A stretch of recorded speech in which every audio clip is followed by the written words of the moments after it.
കഴിഞ്ഞ ദിവസം വയനാട്ടിൽ കാട്ടാന ആക്രമണത്തിൽ ഒരു ആൾ അറുമുഖൻ മരിക്കുന്ന ഒരു സാഹചര്യം ഉണ്ടായിരുന്നു. അതിനുശേഷം ഈ ആനയെ പിടികൂടാനുള്ള ശ്രമങ്ങളൊക്കെ കഴിഞ്ഞ ദിവസങ്ങളിലായി നടന്നുകൊണ്ടിരിക്കുകയാണ്. അവിടെ അരുൺ സെക്രട്ടറിയുടെ നേതൃത്വത്തിലുള്ള വലിയ RRT സംഘം എത്തിയിട്ടുണ്ട്. മയക്കുവെടി വെക്കാൻ തന്നെയാണ് നിർദ്ദേശമെങ്കിൽ പോലും ഈ ആനയെ കണ്ടെത്തിയാൽ കാട്ടിലേക്ക് തുരത്താനുള്ള അതിനെക്കുറിച്ചുള്ള വഴികളെക്കുറിച്ചും ആലോചിക്കുന്നുണ്ട്. PV ജോഷില വയനാട്ടിൽ നിന്ന് തത്സമയം ഗുഡ് മോർണിംഗ് കേരളത്തിനൊപ്പം ചേരുമ്പോൾ. Joshila, good morning. Good morning Vinisha. ഈ ആനയെ തുരത്താനുള്ള കുങ്കിയാനയാണോ ജോഷിലയുടെ പിറകിൽ കാണുന്നത്? കുങ്കിയാനകളൊക്കെ നേരത്തെ തന്നെ അവിടെ എത്തി എന്ന് നമ്മൾ മനസ്സിലാക്കുന്നു. ഈ കുങ്കിയാനയാണ് എന്നാണ് ഞാൻ മനസ്സിലാക്കുന്നത്. ജോഷിലയുടെ പിറകിൽ കാണുന്നത് വിക്രമും ഉണ്ണികൃഷ്ണനും അല്ലേ? ആരാണ് ജോഷിലയുടെ പിറകിലുള്ളത്? തീർച്ചയായും എൻ്റെ പിറകിൽ കാണുന്നത് വിക്രമിനെയാണ്. വിക്രമിനെ അറിയാലോ, വീരശൂര പരാക്രമിയായിരുന്നു. അതിനുശേഷമാണ് ഈ രീതിയിലേക്ക് മാറ്റിയെടുത്തത്. എന്തായാലും വിക്രമിനെ ഉപയോഗിച്ച് ഇന്ന് വിക്രമിനെയും എൻ്റെ ഇടതുഭാഗത്ത് ഉണ്ണികൃഷ്ണനുമുണ്ട്. ഈ രണ്ട് കുങ്കിയാനകളെയും ഉപയോഗിച്ചാണ് ഇന്ന് ആനയെ തുരത്താനുള്ള ദൗത്യം നടത്തുക. എന്തായാലും കുങ്കിയാനകളെ ഇവിടെ നിന്ന് ഇറക്കണമെങ്കിൽ ആദ്യം കാട്ടാനകളെ സ്പോട്ട് ചെയ്യേണ്ടതുണ്ട്. ഏത് ആനയാണോ അറുമുഖനെ കൊന്നത് ആ ആനയെ കണ്ടെത്തേണ്ടതുണ്ട്. അത് കൃത്യമായി സ്പോട്ട് ചെയ്താൽ മാത്രമേ അത്തരത്തിൽ കുങ്കിയാനകളെ അവിടേക്ക് കൊണ്ടുപോയി തുരത്താനുള്ള ശ്രമം ആരംഭിക്കൂ എന്നുള്ളതാണ് വനംവകുപ്പ് അറിയിച്ചിട്ടുള്ളത്. ഇന്ന് അല്പസമയത്തിനകം തന്നെ RRT സംഘം അവിടേക്ക് പുറപ്പെടും. അതുപോലെ തന്നെ വനംവകുപ്പ് ഉദ്യോഗസ്ഥർ എല്ലാവരും തന്നെ സ്ഥലത്ത് അല്പസമയത്തിനകം എത്തും. അവരെ 3 സംഘങ്ങളാക്കി മാറ്റാനുള്ള ക്രമീകരണം നടത്തുകയാണ് ഇപ്പോൾ അവിടെ നടന്നുകൊണ്ടിരിക്കുന്നത് എന്നുള്ളതാണ് നമ്മളോട് റേഞ്ച് ഓഫീസർ ബിജു പറഞ്ഞിരിക്കുന്നത്. ഈ സ്പോട്ട് എവിടെയാണ്, കാട്ടാനയുടെ സ്പോട്ട്, അറുമുഖനെ കൊന്ന കാട്ടാന എവിടെയാണ് എന്ന് മനസ്സിലാക്കിയാൽ മാത്രമേ കുങ്കിയാനകളെ അവിടേക്ക് കൊണ്ടുപോകുകയുള്ളൂ. ഇപ്പോൾ നമ്മൾ കാണുന്നത് ഉണ്ണികൃഷ്ണനെയാണ്, ഉണ്ണികൃഷ്ണനെയാണ്. ഇവർ രണ്ടുപേരെയും ഇന്നലെ തന്നെ ഇവിടെ ഇറക്കിയിരുന്നു. എന്തായാലും അല്പസമയത്തിനകം തന്നെ ദൗത്യം ആരംഭിക്കും. RRT സംഘമടക്കം കാട്ടിലേക്ക് പുറപ്പെടും. ഇന്നലെ തന്നെ 3 ആനകളെ സ്പോട്ട് ചെയ്തിട്ടുണ്ട്. ആ 3 ആനകളിൽ ഏതാണോ അറുമുഖനെ കൊന്നത് ഇവയെ മൊത്തമായി തന്നെ ഉൾക്കാട്ടിലേക്ക് തുരത്താനുള്ള ശ്രമമാണ് നടത്തുക. ഇന്നലെ രാത്രി മുഴുവൻ ദൗത്യ സംഘം ഇവയെ തുരത്താനുള്ള ശ്രമം നടത്തിയിരുന്നു. എന്നാൽ ഇന്നലെ രാത്രിയും ആ കാട്ടാനകൾ താഴേക്ക് ഇറങ്ങുന്ന ഒരു അവസ്ഥയുണ്ടായിട്ടുണ്ട്. അതുകൊണ്ട് തന്നെ ഇന്നും നാളെയും ഈ ഒരു പരീക്ഷണം ഉൾക്കാട്ടിലേക്ക് ആനകളെ കടത്തിവിട്ടതിന് ശേഷം തിരിച്ചു വരുന്നുണ്ടോ എന്നുള്ള കാര്യം കൂടി ശ്രദ്ധിച്ചതിന് ശേഷമായിരിക്കും മയക്കുവെടി വെക്കുക എന്നുള്ളതാണ്. മയക്കുവെടി വെക്കാനായി chief wild life warden Pramod G Krishna ഇന്നലെ തന്നെ ഉത്തരവിറക്കിയിരുന്നു. എന്നാൽ അതിന് ചില നിബന്ധനകളുണ്ട്. ആദ്യം ഈ സംഘങ്ങൾ 3 സംഘങ്ങളായി തിരിഞ്ഞ ഈ വനംവകുപ്പ് ഉദ്യോഗസ്ഥർ ആനയെ തുരത്താനുള്ള ശ്രമം ആരംഭിക്കും. അതിനുശേഷം അതും പരാജയപ്പെട്ടാൽ കുങ്കിയാനകളെ ഉപയോഗിച്ച് ആനയെ ഉൾക്കാട്ടിലേക്ക് തുരത്താനുള്ള ശ്രമം ആരംഭിക്കും. അതും പരാജയപ്പെട്ടാൽ മാത്രമേ ഇത്തരത്തിൽ മയക്കുവെടി വെക്കാനുള്ള നിർദ്ദേശമുള്ളൂ. വനംവകുപ്പിന്റെ ചില നിയമങ്ങൾ എപ്പോഴും, വന്യജീവി നിയമം എപ്പോഴും ഇത്തരം കാര്യങ്ങൾക്ക് തടസ്സമായി നിൽക്കുന്നത് കൊണ്ട് തന്നെ വനംവകുപ്പിന് ഒരുപാട് നിയന്ത്രണങ്ങൾ ഉണ്ട്. ആ നിയന്ത്രണങ്ങളൊക്കെ കടന്നുകൊണ്ട് വേണം മയക്കുവെടി വെക്കാൻ. ആനയ്ക്ക് എന്തെങ്കിലും പറ്റിയാൽ അത് വലിയ പ്രശ്നമായി തീരും എന്നുള്ളത് കൊണ്ട് തന്നെ മറ്റു രീതിയിലുള്ള നിയമപ്രശ്നങ്ങൾ ഉണ്ടായിത്തീരും എന്നുള്ളത് വലിയൊരു പ്രശ്നമായി നിലനിൽക്കുന്നുണ്ട്. ആ വന്യജീവി നിയമം 1972 വന്യജീവി നിയമം മാറ്റിയാൽ മാത്രമേ ഇത്തരം പ്രതിബന്ധങ്ങളെ ഒക്കെ മറികടന്ന് സർക്കാരിന് എന്തെങ്കിലും ചെയ്യാൻ സാധിക്കുകയുള്ളൂ എന്നുള്ള ഒരു വിഷയം നിലനിൽക്കുന്നുണ്ട്. അതിന് കേന്ദ്രത്തിൻ്റെ തന്നെ കരുണ ആവശ്യമാണ് എന്നുള്ളതാണ്. എന്നാൽ അത്തരത്തിലൊരു നീക്കത്തിലേക്ക് ഇവിടെയുള്ള MP അടക്കം അത്തരത്തിലൊരു വാദം ഉന്നയിക്കാൻ പാർലമെന്റിൽ പോലും തയ്യാറാകുന്നില്ല എന്നുള്ളൊരു പരാതി നിലനിൽക്കുന്നുണ്ട്. അതുകൊണ്ട് തന്നെ ഇനി സംസ്ഥാന സർക്കാരിന് ആവുന്ന വിധത്തിൽ എന്തൊക്കെ പ്രതിബന്ധങ്ങളെ നേരിട്ടുകൊണ്ട് മുന്നോട്ട് പോകാൻ പറ്റും.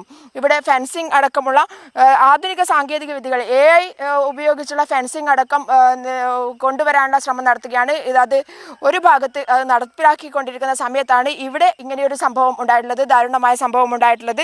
എന്തായാലും സർക്കാർ ഇതുമായി ബന്ധപ്പെട്ട് വന്യജീവി മനുഷ്യ സംഘർഷം ഒഴിവാക്കാനുള്ള എല്ലാ പ്രവർത്തനങ്ങളും ആരംഭിച്ചു കഴിഞ്ഞു. അതിനുള്ള ജനങ്ങളെ അടക്കം ഓരോ സംഘങ്ങളായി തിരിച്ചുകൊണ്ട് പ്രത്യേക കമ്മിറ്റികൾ രൂപീകരിച്ചുകൊണ്ടിരിക്കുന്ന ഒരു സാഹചര്യത്തിലാണ് ഇത്തരത്തിലൊരു ദാരുണമായ സംഭവം ഉണ്ടായിരിക്കുന്നത്. വിനിഷ, അപ്പോൾ ഇന്ന് നടക്കാൻ പോകുന്ന നടപടികൾ എന്താണ്? സ്പെഷ്യൽ ഡ്രൈവ് നേരത്തെ തന്നെ പറഞ്ഞിരുന്നല്ലോ. ഇത്തരത്തിൽ പ്രധാനമായും RRT സംഘങ്ങൾ വിവിധ സംഘങ്ങളായി തിരിഞ്ഞ ആനയെ കണ്ടെത്താനുള്ള ശ്രമമാണോ ഇന്ന് പ്രധാനമായും ഉണ്ടാവുക? ഇന്നലെ ലൊക്കേറ്റ് ചെയ്യപ്പെട്ടത് 3 ആനകളാണ്. ഇതിൽ ഏത് ആനയാണ് അറുമുഖനെ പരിക്കേൽപ്പിച്ചത് അല്ലെങ്കിൽ കൊന്നത് എന്ന ഒരു സ്ഥിരീകരണം അല്ലെങ്കിൽ ഒരു തിരിച്ചറിവിലേക്ക് നമ്മൾ എത്തിയിട്ടില്ല. അതുകൊണ്ട് ഇന്നത്തെ ഒരു തെരച്ചിൽ നടപടികളൊക്കെ എങ്ങനെയായിരിക്കും ജോഷ്ല?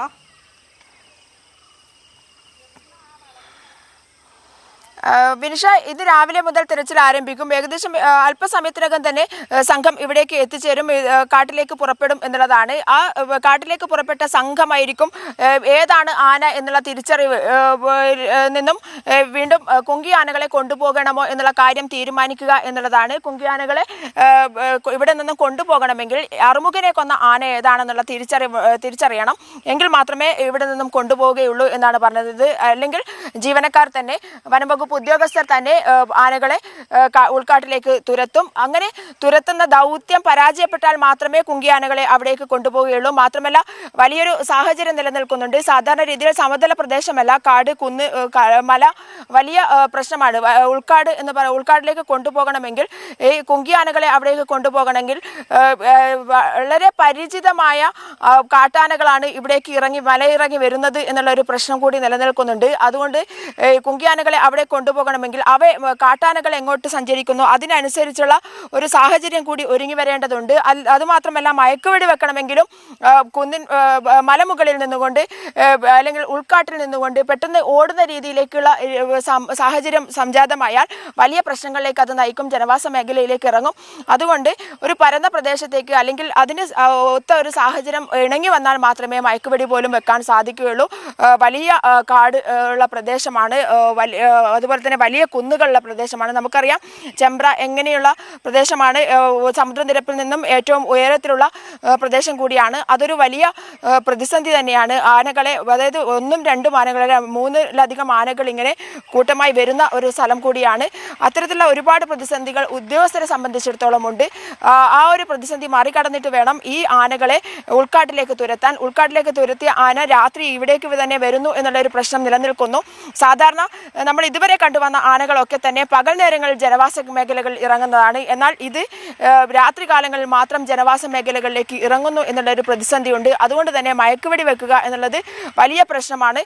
പകൽ നേരങ്ങളിൽ ഇതിനെ കിട്ടിയാൽ മാത്രമേ മയക്കുവെടി വെക്കുക എന്നുള്ളത് എളുപ്പമായി മാറുകയുള്ളൂ. രാത്രി മയക്കുവെടി വെക്കുക എന്നുള്ളത് വലിയ പ്രതിസന്ധിയായി ഉദ്യോഗസ്ഥരുടെ മുന്നിൽ നിലനിൽക്കുന്നുണ്ട്. അതുകൊണ്ട് തന്നെ ആനകളെ ഉൾക്കാട്ടിലേക്ക് പറഞ്ഞു വിടുക എന്നുള്ളത് തന്നെയായിരിക്കും, തുരത്തി ഓടിക്കുക എന്നുള്ളത് തന്നെയായിരിക്കും ഉദ്യോഗസ്ഥരെ സംബന്ധിച്ചിടത്തോളം ആദ്യത്തെ ദൗത്യം എന്ന് പറയുന്നത്. അത് പരാജയപ്പെട്ടാൽ മാത്രമേ മറ്റ് മയക്കുവെടി എന്നുള്ള രൂപത്തിലേക്ക് കാര്യങ്ങൾ പോവുകയുള്ളൂ. അജേഷ് മോഹൻദാസ് ആണ്, വെറ്ററിനറി ഡോക്ടർ അജേഷ് മോഹൻദാസ് ആണ് ഇന്നലെ ഇവിടെ എത്തിച്ചേർന്നത്. അദ്ദേഹത്തിന്റെ നേതൃത്വത്തിലായിരിക്കും മയക്കുവെടി വെക്കുക എന്നുള്ളതാണ് മനസ്സിലാക്കാൻ സാധിച്ചിട്ടുള്ളത്. വിനിഷ. ജോഷ്ല ഇപ്പോൾ നിൽക്കുന്നത് എവിടെയാണ്? ഈ കുങ്കി ആനകളൊക്കെ ഉള്ളത് എവിടെയാണ്? ഈ സ്ഥലത്തേക്ക് ആനകളെ എത്തിച്ച് മയക്കുവെടി വെക്കാനുള്ള ഒരു പ്ലാനാണോ? കാരണം ഈ സ്ഥലത്തെക്കുറിച്ച് പ്രധാനമായും എടുത്ത് ചോദിച്ചത് പ്രകൃതിയുടെ ഒരു മനോഹാരിത എന്ന് പറയുന്നത് കൃത്യമായി തന്നെ ആ ബാക്ക്ഗ്രൗണ്ട് മ്യൂസിക്കിൽ കിളിയുടെ ശബ്ദങ്ങൾ കേൾക്കുന്നുണ്ട്, കാറ്റ്, ആ പച്ചപ്പ് എല്ലാം കൂടെ കണ്ടുകൊണ്ടാണ് അങ്ങനെ ചോദിക്കുന്നത്. ജോഷ്ല നിൽക്കുന്നത് ഇപ്പോൾ എവിടെയാണ്? ഈ കുങ്കി ആനകളെ എവിടെയാണ് എത്തിച്ചിരിക്കുന്നത്?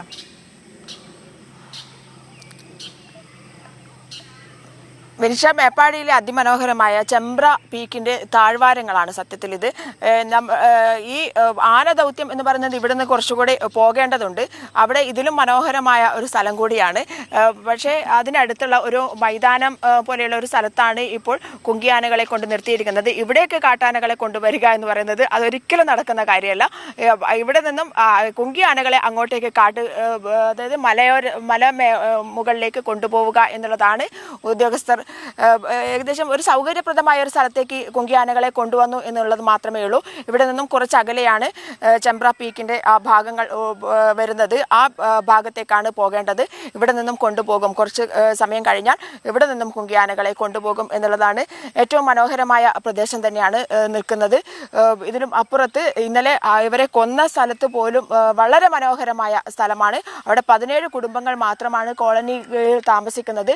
അവരിൽ നേരത്തെ ഉണ്ടായിരുന്ന 20ഓളം കുടുംബങ്ങൾ അവിടെ നിന്നും മാറി താമസിച്ചു എന്നുള്ളതാണ്. അതായത് എപ്പോഴും പുലിയും കടുവയും ആനകളും ഇറങ്ങുന്ന സ്ഥലമാണ്.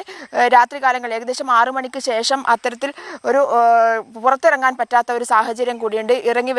അങ്ങനെയാണ് അറുമുഖൻ ഇന്നലെ പെട്ടത്.